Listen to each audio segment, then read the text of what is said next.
अखिलेश नौखान।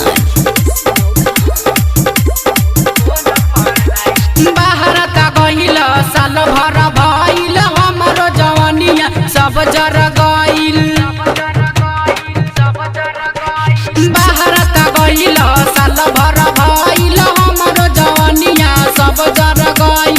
चली होले हटी हमारा फोनवा पर रखी।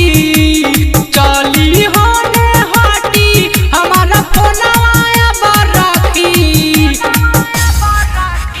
लागे से माजली है राजा फोन पर नहीं। लागे से माजली है राजा फोन पर नहीं।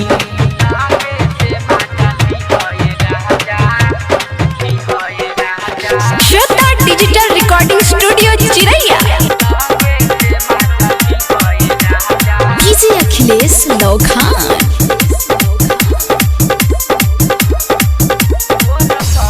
गहना करा के रउआ गइली परदेश जी। नया नोहर कनिया बानी बुझी ना कलेश जी। गहना करा के रउआ गइली परदेश जी। नया नोहर कनिया बानी बुझी ना कलेश जी।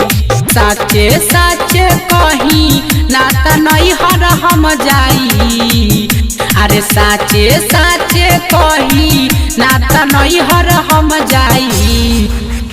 लागे से माजली है राजा फोन पर नहीं। लागे से माजली है राजा फोन पर नहीं।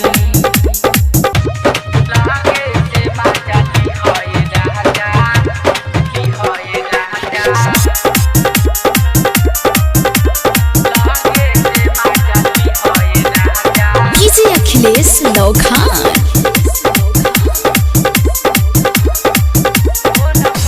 राइटर लहलन नहबीन पतिया के मानी। अवनी से देवरवा जैसे जिद नाही ठानी। राइटर लहलन नहबीन पतिया के मानी। अवनी से देवरवा जैसे जिद नाही ठानी। साचे हमके बताई रउआ घरे कब आई। अरे साचे हमके बताई रउआ घरे कब आई। लागे से माजली है राजा फोन पर नहीं। लागे से माजली है राजा फोन पर नहीं।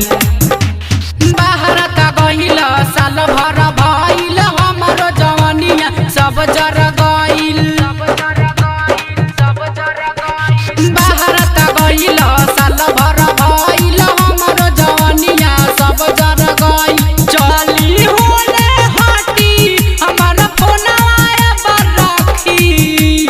चली होले हटी हमारा फोनवा पर रखी।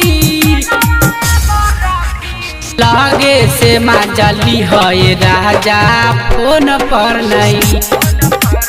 लागे से माजली है राजा फोन पर नहीं।